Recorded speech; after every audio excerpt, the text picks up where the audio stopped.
Hello students, this is Mrs. K. So we're back to talk some more about scanning. Okay, so remember it's one of our reading comprehension strategies, and whenever we're using scanning, we're doing something where we do a little bit of really like fast reading in order to find particular information and then be able to slow write down and read that particular information very carefully and make sure we've got something right. So I'm going to think about this. I found this article, I found this book. It's called Our Planet Earth. And it's a great book because it tells us all about our planet Earth and the amazing ways that God made everything and the amazing things that we have around us in the geography of the Earth. So it's all full of all these interesting kinds of things here. This page here says, types of mountains, and another page here that says, let me see, this one that says sedimentary rocks. So you can imagine, just full of really interesting things. Anyway, so what I'm going to be thinking about here is that I've had this situation where a student has come up to me and they've said, so you know about Noah's Ark from the Bible. How do we know that there ever even was a Noah's Ark? I mean, I know it's in the Bible, but do we have anything in history that would tell us about that? I'd say, you know what, I might say, you know what, there was this book I was reading and it actually had a record of something of how people have looked for and found Noah's Ark. So, that could tell us something. They'd say, oh, who did that and when did they do it? Oh, no, now I've got to, okay, I really want to answer that question. I want to help them to understand. So I've got to think about it. I think, well, I know it's in this book here and I can find the place where it is. I already know that it's in this article here called The Search for Noah's Ark. But now, because it's somewhere, look at all the words. There's lots of words on that page. See, so many words. And then there's even another page and there's just lots and lots of words, and I'm super busy. I've got to get off to another class, or I've got to do another recording for you. Okay, so, what am I going to do?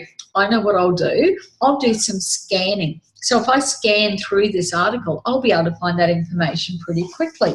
So let me see. Starts off, have you ever wondered what happened to the ark after the flood? Yeah, okay, keeps on going. The Bible says it landed on the mountains of Ararat. Okay, I know what the Bible says about that. That's not the bit I need right now. I just need the bit, because I'm in a hurry, remember. I need to quickly find this information so that I can tell it to the student.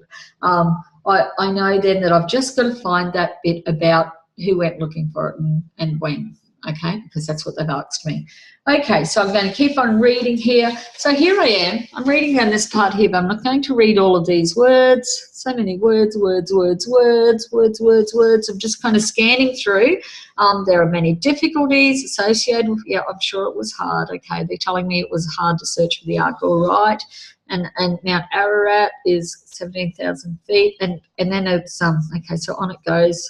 And at the end of that paragraph, it says, this makes looking for the ark very slow, difficult, and dangerous. Okay, so one of the things I can do is just look at the beginning and end of paragraphs to sort of see what that paragraph's about, so I know if that's a paragraph I want to go into. It's a bit like if I was looking for cornflakes at the supermarket. Okay, I don't have to go and look at every single thing on the shelves at the supermarket, do I? No. I would never get cornflakes anyway, I don't like them. But let's say there's something at the supermarket that I really wanted to buy a particular thing, and we'll say it's cornflakes because that's easy. And so I'm at the supermarket. I don't go down and stop and carefully look at every single product on the shelves at the supermarket. It would waste my time. So instead I could look at the signs at the beginning and the end. I could sort of glance down and see, okay, that's got lollies and soft drinks. I do not want lollies and soft drinks, so I'm not going to go down that aisle. And then I get to the next one. Okay, so that's got mops over here, and it's got like medicines or something over here, and socks and things like that. I'm not going to go down there. That's not the aisle I want. Keep on going. Maybe I can see a sign up the top that says something like cooking needs, and I glance down. I can see some flour. I can see some sugar. I can see some of those packet mix cakes. Do not want that. Next aisle. Go along, and I can see up the top it says cereal. and it says tinned vegetables, I think cereal. Yeah, cereal. Complex is a kind of cereal. It might be down there. And then I look down and I can see like rice bubbles, and I can see wheat bix, and I can see mueslis, and I think, you know what, that's going to be the right place for me to find what I want. So that's like scanning in a supermarket, isn't it? That's what I'm doing now. Okay, so I'm going to keep looking. Another problem with looking for the Ark is that the Turkish government must approve any search. No, that's not, and not many get approved. Next, at the end of that paragraph, it says few groups have attempted to search, okay, and no expeditions have been successful in proving that the Ark still exists today. Oh, well, that's information. See, because I said to the student, I'm pretty sure that somebody did actually find it, but it says here, no expeditions have been successful in proving that the Ark still exists today. So what I've done, I've taken my handy-dandy little pink pen because it's going to stand out against this page, and I've gone over here to where it said that bit, because that's not the information I wanted, but it does help me know that, well, nobody's actually absolutely proven that it still exists today. So that's okay. That's still good information, but it's not quite what I was after. Despite these problems, there have been several accounts of people who say they have seen the Ark in the past 150 years or so. So I'm just going to circle that bit. That's the start of that next paragraph. I'm still not going to read every word in this paragraph because that doesn't sound like it's exactly telling me about somebody in particular. Okay, I'm going to keep on going.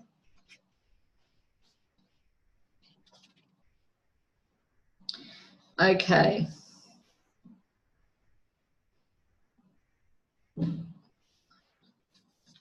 Okie dokie. So I'm still having a little bit of a look over and seeing what I can find. So let me see. It tells me that 3 English scientists went to Turkey and hired Hajid Yemen to help them find the Ark.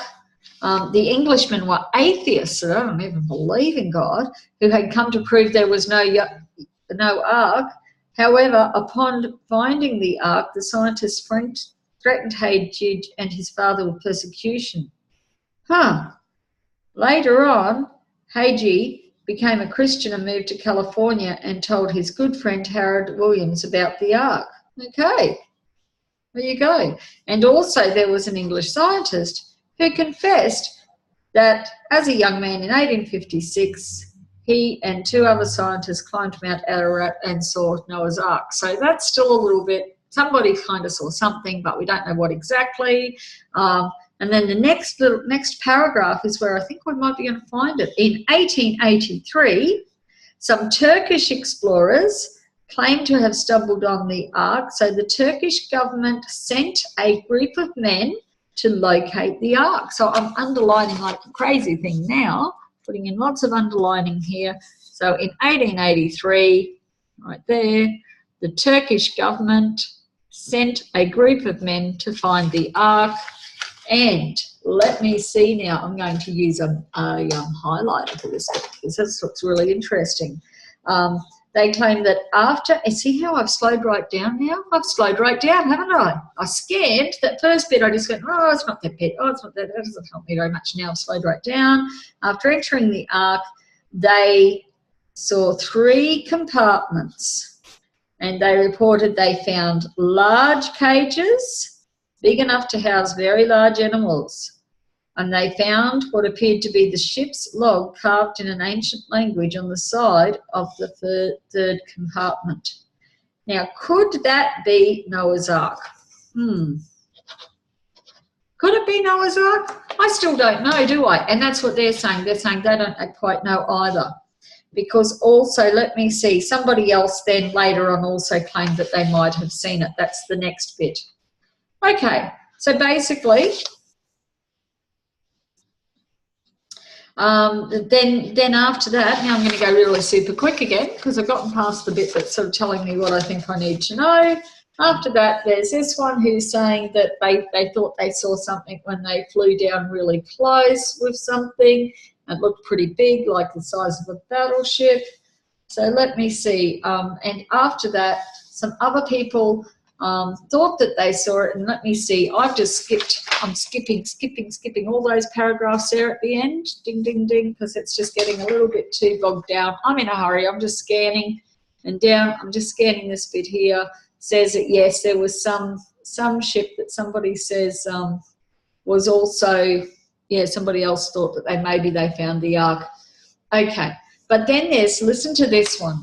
Down here, I've skipped lots of paragraphs. There have been more recent sightings. In 1960, okay, somebody on an observation flight saw an enormous boxcar or rectangular barge visible in a gully high in the mountains. They're all looking on Ararat and saw something way up there in about the right place. And then in 1973 and 76, 2 different high-powered intelligence-gathering satellites took some pictures from way, way up, okay, out in space. Actually, I took some pictures of this mountain, and they could see that there was a boat-like structure about 600 feet long, but the pictures weren't a good enough quality to be able to definitely make an identification of the ark. So let me see, a boat-like structure, 600 feet, sufficient quality. Now that I've done that, because what I've done obviously is from the book, here's the book that I knew that I had some information in, and I found the article that I knew was about this. I'd gone and found that exact article, and then what I did was I actually took it to the photocopier, took a quick little copy of it. Here it is, okay? Now what I can do, because I've done my scanning work, okay, I've got to race off to class, I'm in a hurry, but that's okay because I've taken a quick copy of this article to help this student, and I was able to quickly scan through and say, have a look at these bits where I've underlined and highlighted, and over here where I did a bit more highlighting, and you might be able to find just the information that you need there. And so that's what we do when we're scanning. We do a quick little look over, a quick little grab the bits of information that we need, and then we're able to see if we can use those a little bit further. So that's all scanning is. I didn't read the whole article. I didn't sit here and read every single word out to you and talk about all the different parts, because it goes on about all sorts of things to do with searching for Noah's Ark. We just want to know, did they find it? Didn't they find it? What did they find? Okay, so that's what we've done. We've quickly scanned to find where we can get that information in this particular piece of text. So you've seen me do it. Next time you'll join in and help me a little bit. Okay, bye everybody.